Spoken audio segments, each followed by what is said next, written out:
บุญด้วยบุญบุญคุณมีเหลือล้นบุญคุณพ่อกับแม่ยามเบิ่นเฒ่าเบิ่นแก่เลี้ยงเฮามาแต่น้อยน้อยบุญคุณเจ้าจังแม่นหลายน้อละนางโอ้ยน้อโอ้ยละน้อ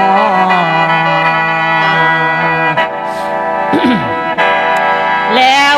พระพุทธองค์มนต์ว่าไว้ไผอยากเด่นน้ำสมัยอย่าสิลืมผู้มีคุณพ่อแม่ตุนสองเจ้าโดนนานไปก็มีเท่าคันโดนนานก็มีโคย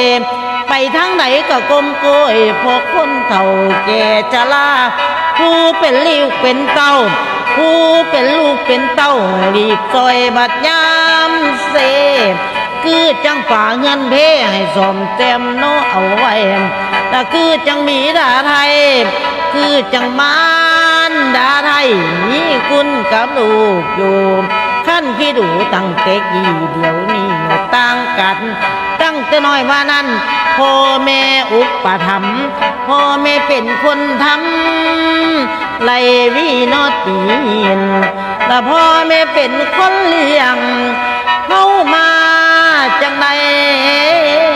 ใหญ่หนอนางหนอ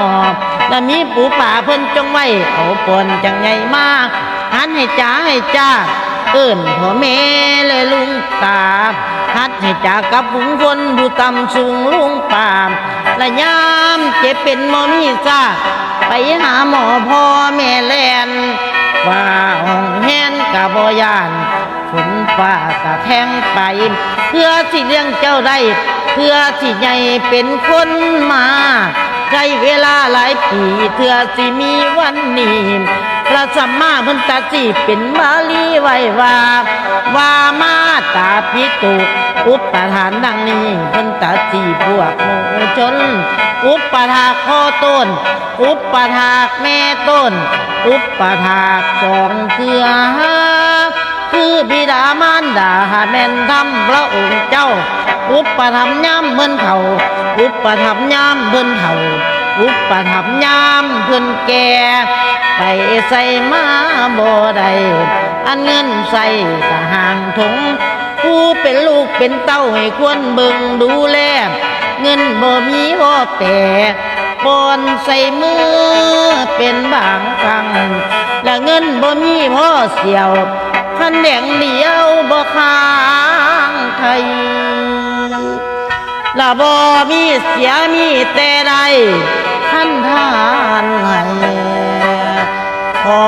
แม่ตนโอ้ยน้อยน้อแล้วอุปถากพ่อต้นอุปถากแม่ต้นบ่ให้ห่างหนีป่าทั้งอาหารการกินให้คอยหามาเลี้ยงเราบ่มีเครื่องคัดของบุญไหลน้องปันน้ำทามเลี้ยงบิดามารดาดีกว่าเลี้ยงมักเท่าตัณหาเป่าโดดอยู่นำบ่มีทุกข์ยากลำเลี้ยงทำอีกละสัมมาเลี้ยงบิดามารดาให้แม่นทำพระองค์เจ้าพระสัมมาเพิ่นตัดเบาเกิดบุญหลายอล้นอังทำบุญหยางมันก็สู่บ่ได้เพราะเฮาหมู่นอกบ่อนบุญบ่ลงทุนกันหลายพอเป็นคนเลี้ยงลูกบุญคุณสั่งกอบลูกที่ดี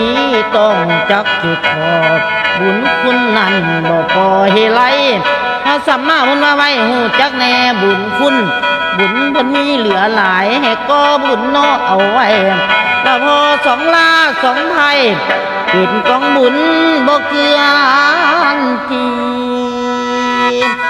และจงทำดีเธอลูกเต้าให้บุญสิได้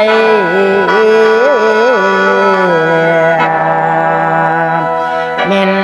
แก่เฮาบุญสิได้แม่นแก่เฮาน้อ